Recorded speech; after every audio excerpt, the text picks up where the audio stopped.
આવો વાલાઓ, નીતિવચનનું પુસ્તક તેનો 12મો અધ્યાય 22મી કલમમાંથી મનન કરીએ. જૂઠા હોઠોથી યહોવાને કંટાળો આવે છે, પરંતુ જેઓ સત્યતાથી વર્તનારાઓ છે તેમનાથી તેઓ પ્રસન્ન રહે છે. જૂઠું બોલનારાથી યહોવા કંટાળે છે, પરંતુ શૈતાન તેમનાથી પ્રસન્ન થાય છે.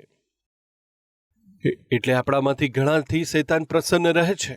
સર્વેથી ખબર પડી છે કે એક મનુષ્ય એક દિવસમાં કમસે કમ 7 વાર જૂઠું બોલે છે. કેટલી વાર? કમસે કમ 7 વાર જૂઠું બોલે છે. તમારામાંથી કેટલાક વિચારતા હશે, અરે તે કોણ છે, મારા વિષયમાં જાણતા નથી. યસ, આ સત્ય છે. આપણામાં કેટલાક લોકો જૂઠ પર નિર્ભર થઈને જીવે છે. આખો પરિવાર જૂઠ પર નિર્ભર થઈ જીવે છે.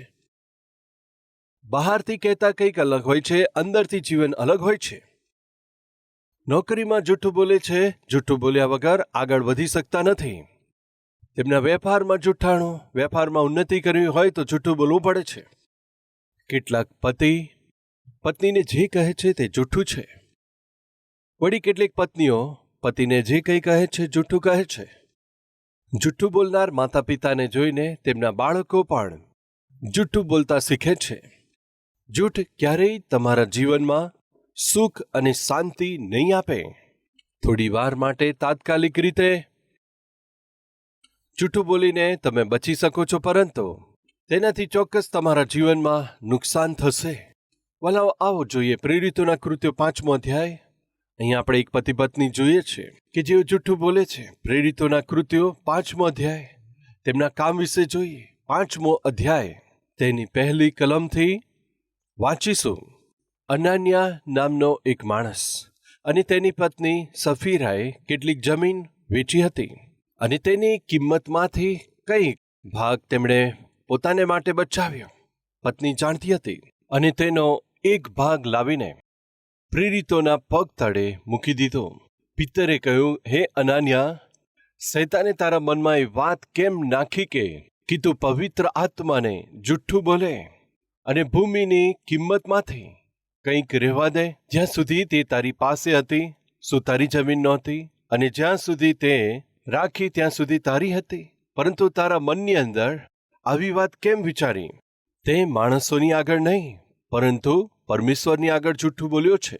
આ વાતો સાંભળતા જ અનાન્યા પડી ગયો અને તેનો પ્રાણ છોડી દીધો.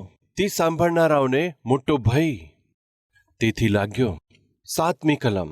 લગભગ 3 કલાક પછી તેની પત્ની કશું ન જાણતા તે પણ ત્યાં અંદર આવી. ત્યારે પિત્તરે તેને કહ્યું, મને જણાવ, એ ભૂમિ શું એટલી જ કિંમતમાં તમે વેચી હતી? તેણે કહ્યું, હા, એટલામાં જ. પિત્તરે તેને કહ્યું, આ કેવી વાત છે કે તમે બંનેવે પરમેશ્વરના આત્માની પરીક્ષા કરવા માટે એકતા સાથ. જો તારા પતિને દફન કરનારા દરવાજે જ ઊભા છે, તેઓ તને પણ બહાર લઈ જશે. ત્યારે તે તરત જ તેમના પગ આગળ પડી ગઈ અને તેનો પ્રાણ નીકળી ગયો. આ પતિ અને પત્નીએ એક નિર્ણય લીધો. વલાઓ, આપણામાં ઘણાને પરમેશ્વરને ભેટ આપતા મુશ્કેલ લાગે છે. દશાંશ આપવું કષ્ટદાયક લાગે છે. સંપત્તિમાંથી ભાગ આપો તો સંભવ બને. એ રીતે વિચારો. આ પરિવારે એક નિર્ણય લીધો હતો. તે શું છે જાણો છો? તેઓ મૂલ્યવાન પોતાનું ખેતર વેચીને પરમેશ્વરને પૈસા આપશે વિચાર્યું હતું. તેમની સંપત્તિને વેચીને પરમેશ્વરને આપવું છે એમ વિચારીને, એવી આત્મિકતા છે એમ વિચારી, તેઓ તો આપણાથી પણ સારા ના કહેવાય? એકવાર વિચાર કરો. શું ક્યારેય પોતાનું મકાન વેચીને પરમેશ્વરને આપવાનું વિચાર્યું છે? જો પત્ની આવીને કહે કે રાત્રે મેં સ્વપ્ન જોયું છે. શું સ્વપ્ન છે? આપણું એ છે જે બીજું મકાન છે વેચી નાખ્યું, બધા પૈસા પરમેશ્વરને આપ્યા. આવું સ્વપ્ન મેં જોયું. જો પત્ની આવીને આવું કહે, તમે શું કહેશો? એ તો ખોટું સ્વપ્ન છે. જોયું તો આવું સ્વપ્ન શા માટે જોયું? પરમેશ્વરને આપવાનું સ્વપ્ન હોય તો ખરાબ સ્વપ્ન કહેવાય. આ પરિવાર પોતાની જમીનમાંથી વેચીને કેટલોક ભાગ પરમેશ્વરને આપે છે. આપણામાં તો આવા વિચારો નથી હોતા. એટલે કે પરમેશ્વરને આપવાના વિષયમાં તેઓ આપણા કરતા થોડા ભલા લાગે છે. પરંતુ જેમ તેમણે વિચાર્યું, ખેતર વેચી નાખ્યું, સારી કિંમત મળી હશે, પરંતુ ત્યાર પછી તેમણે પોતાનું મન બદલ્યું. માની લો ખેતર 10 લાખમાં વેચાયું. 10 લાખ આપીને પરમેશ્વરને શા માટે આપીએ? 5 લાખ જ આપીશું વિચારીને 5 લાખ આપ્યા. આ રીતે અડધું આપવાથી પિત્તર આવીને તેમને પૂછે છે, શું તમે આટલી જ કિંમતમાં ખેતર વેચ્યું? તેમણે કહ્યું, એટલામાં જ. શા માટે તમે પરમેશ્વરના આત્માને જૂઠું બોલી રહ્યા છો? શા માટે પરમેશ્વરને છેતરવા માંગો છો? જ્યારે તે કહેતા જ હતા, પરમેશ્વરની આગળ મરણ પામ્યા. તેના જુઠ્ઠાણાએ તેનો જીવ લીધો.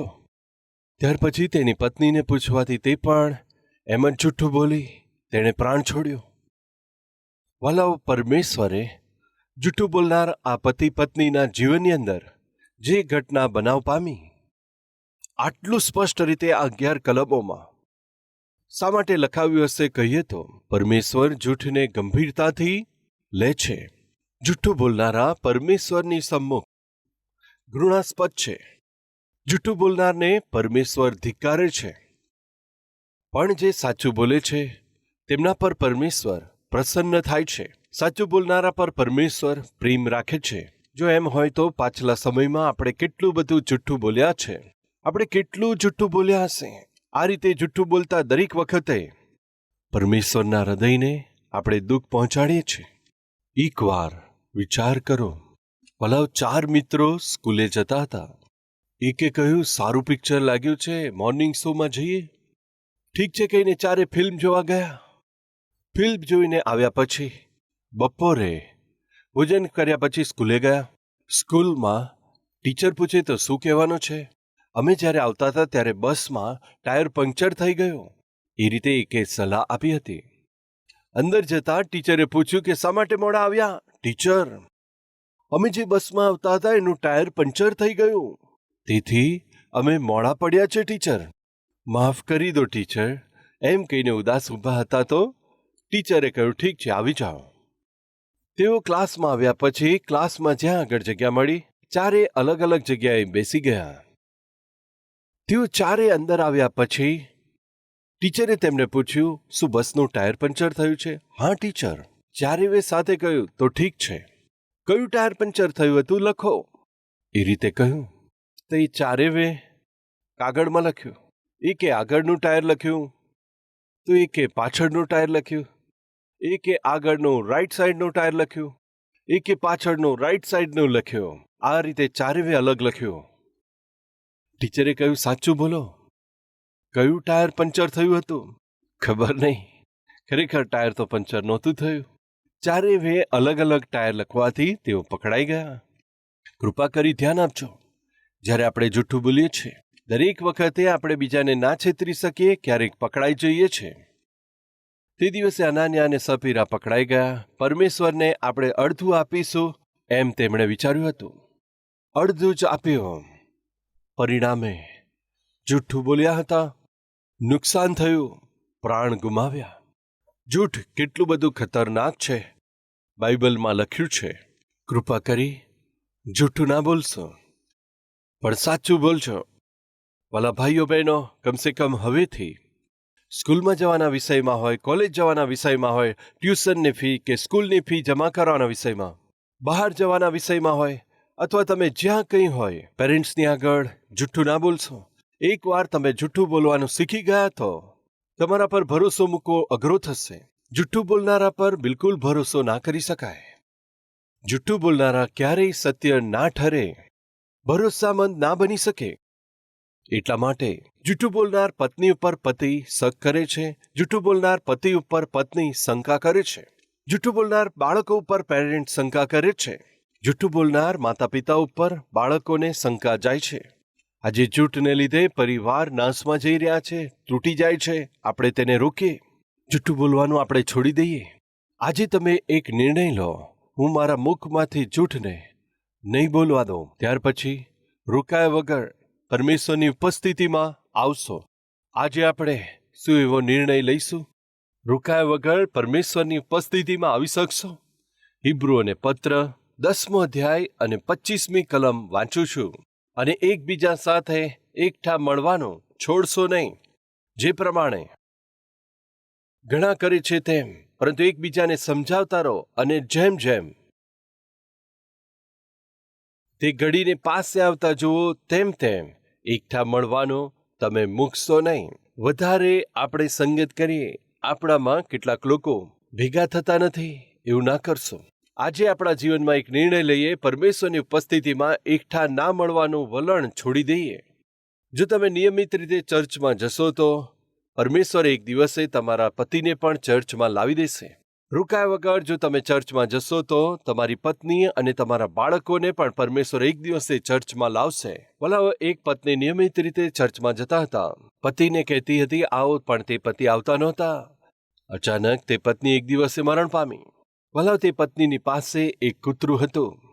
તે જ્યાં જતી હતી કૂતરું જતું હતું. તે ચર્ચમાં જાય તો કૂતરું પણ તેની પાછળ જતું હતું. આ પત્ની જ્યારે ચર્ચમાં જઈને વચન સાંભળતી ત્યારે તે કૂતરું પણ ચર્ચમાં જઈને સાંભળતું હતું. ખબર નહીં શું સાંભળતું, પરંતુ તે ગૃહિણી અચાનક મરણ પામી.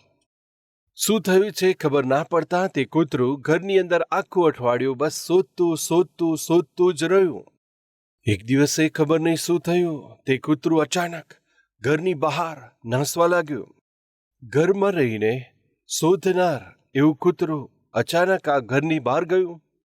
તે ક્યાં જતું હશે એમ વિચાર કરીને જે ક્યારેય તે કૂતરા પર ધ્યાન ના આપ્યું, તે માલિકે તે કૂતરાની પાછળ જવા લાગ્યો. તે કૂતરું તો સીધું ગયું, પછી લેફ્ટમાં ગયું, પછી રાઈટ સાઈડ ગયું, પછી ત્રીજી ગલીમાં ગયું. અરે, આ મારું કૂતરું, તે ક્યાં જઈ રહ્યું છે? બસ રોકાયા વગર જાય છે. તે ક્યાં જતું હશે એમ વિચારીને પાછળ જતા તે તો સીધું ચર્ચમાં આવીને બેસી ગયું. તે તો ચર્ચમાં જઈને જ્યાં આગળ તેના માલકીન બેઠતા હતા એ જ ચેરની પાસે તે જઈને બાજુની જગ્યા ઉપર આવીને તે બેસી ગયું. કેમ જાણો છો?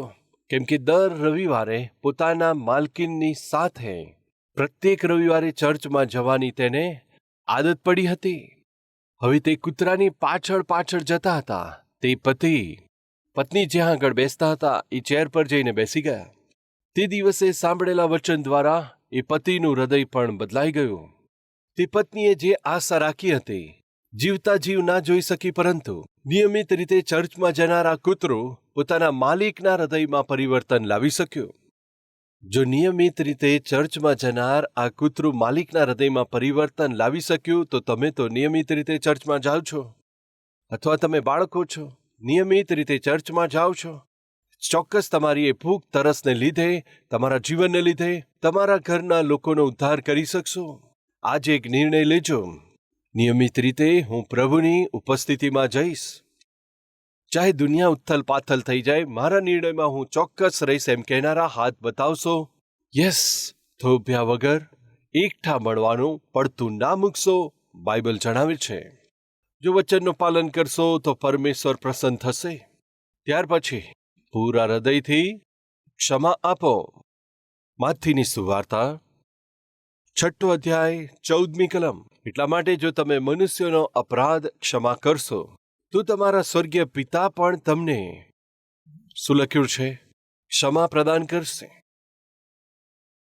જો તમે બીજા મનુષ્યનો અપરાધ ક્ષમા કરશો તો તમારા સ્વર્ગીય પિતા પણ તમારા અપરાધોને ક્ષમા કરશે. એટલે કે જ્યારે તમે માફ કરશો ત્યારે જ તમે પણ માફી પામશો. બ્રધર, કેવી રીતે માફ કરીએ તમે જણાવો, એવું કહી શકે છે ઘણા. મારા પતિ તો ખૂબ જ ખરાબ છે, તે દુષ્ટ છે, ઘરને નર્ક બનાવ્યું છે, તેની વાતો હું સહન નથી કરી શકતી, એનો ત્રાસ હું સહન નથી કરી શકતી.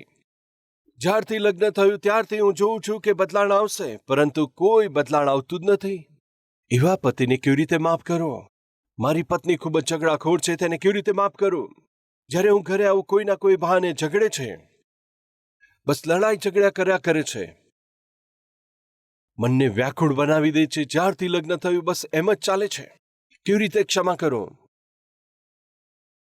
ક્યાં સુધી ક્ષમા કરતી રહું? જો એવો પ્રશ્ન તમે કરો છો તો બાઇબલનો ઉત્તર શું છે જાણો છો?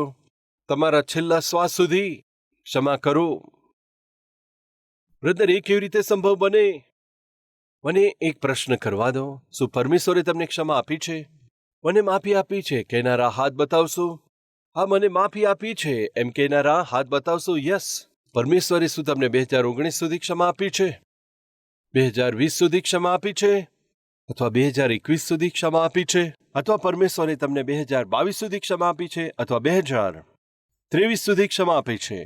કે પછી આજ સુધી ક્ષમા આપી છે? તમે શું કહેશો? તમારામાંથી કેટલા લોકો માને છે આ ક્ષણ સુધી પરમેશ્વરે મને ક્ષમા આપી છે? કહેનારા હાથ બતાવશો. જો પરમેશ્વરે તમને ક્ષમા આપી છે તો તમે શા માટે ક્ષમા ના કરો? અતિ પવિત્ર પરમેશ્વર જો તમને ક્ષમા કરે છે, પ્રભુ ઈસુ ખ્રિસ્ત જે નિર્દોષ છે, પવિત્ર છે, જે નિષ્કલંક છે, જેમનામાં કોઈ પાપ નથી, એ સહન કરે છે, તો જેમણે તમારા પાપ ઉઠાવી લીધા છે, તો એ પરમેશ્વરની ક્ષમા પ્રાપ્ત કરેલ તમે જો ક્ષમા ના કરો તો ફરીથી જણાવું છું, જો તમારે સ્વસ્થ રહેવું હોય, જો તમારે સુરક્ષિત રહેવું હોય, તમારે શાંતિપૂર્વક રહેવું હોય, તમારે આનંદિત રહેવું હોય, તમારે પહેલું કામ શું કરવાનું છે જાણો છો? ક્ષમા કરો. કેમ ક્ષમા ના કરવાથી શું થશે?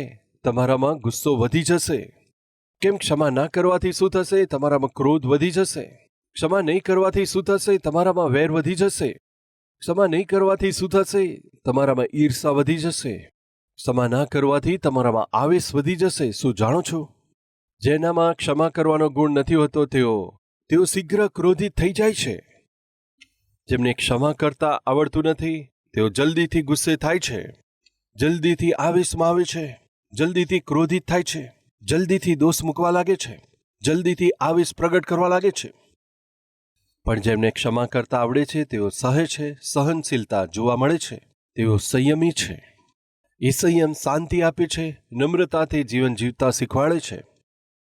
જો તમે તમારી અંદર ક્રોધ અને ગુસ્સાને વધારશો તો શાંતિથી કેવી રીતે જીવાય? કેવી રીતે સ્વસ્થ રહેશો? તે મને શું કહેશે? તે મારા વિષયમાં કહેશે? શું તે મારા વિષયમાં બોલશે? શું આવું બોલી શકે? આમ કહી શકે? એ કદાચ મને આવું કહેશે, તેવું બોલી જશે. અંદર વિચારો બળતા બળતા બળતા અચાનક ફાટી જશે.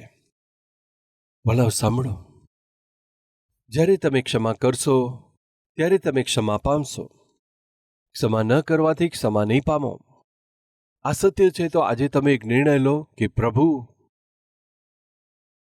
નોકરી કરવાની જગ્યાએ ચારે તરફના લોકો મને ખૂબ જ દુઃખ આપે છે. ક્ષમા કરશો તો એ દુઃખ તમારામાં નહીં રહે. વેપાર કરવાની જગ્યાએ ઘણા બધા લોકો વિશે તમે વિચારો છો. જો તમે તેમને ક્ષમા કરી સમજો તો કોઈ ટેન્શન નહીં રહે. આ રીતે સેવા કરતા સમયે કેટલાક લોકો આપણી ટીકા કરતા હોય છે. કોઈ પણ કારણ વગર જો તમારી ટીકા કરે છે, જો તમે તેમને ક્ષમા કરશો તો શાંતિપૂર્વક સૂઈ શકશો. એમ જ પતિને લીધે હોઈ શકે, પત્નીને લીધે હોઈ શકે, બાળકોને લીધે હોઈ શકે, સાસુ કે વહુને લીધે હોઈ શકે છે. કોઈ પણ તમારા મનને ખેદિત કરે છે તો કહું, પ્રભુ હું ક્ષમા આપું છું, મને સહન કરવાની શક્તિ આપો. આ રીતે પ્રાર્થના કરવાથી એ સર્વ બોજ પ્રભુ દૂર કરી દેશે. ભલા આજથી ક્ષમા કરવાનું શીખી જાઓ. મનમાં દુશ્મની ના રાખશો. મનમાં ગુસ્સાને ક્રોધને છુપાવીને ના રાખશો. પૂરા હૃદયથી ક્ષમા આપો. આ 7 સૂત્રોનું પાલન કરો. પરમેશ્વર જે આપે છે અદ્ભુત શાંતિને, સત્યને, આનંદને, સંતોષને પ્રાપ્ત કરો. એ પ્રાપ્ત કરવું છે એવી આશા રાખનારા છો તો પોતાનો હાથ પ્રભુને બતાવશો. આવું પ્રાર્થના કરીએ.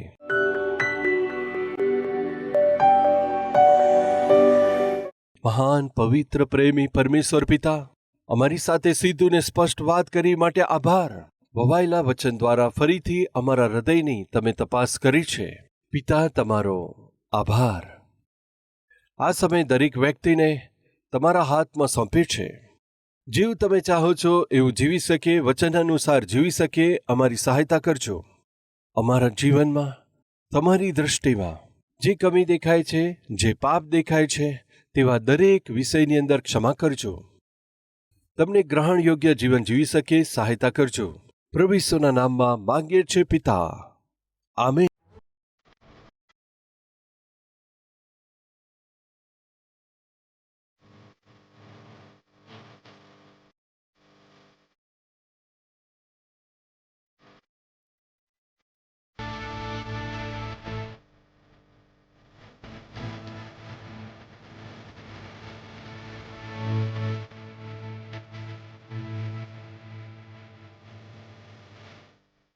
અમારું address Calvary, post box number 30, Kukatpally, Hyderabad 72.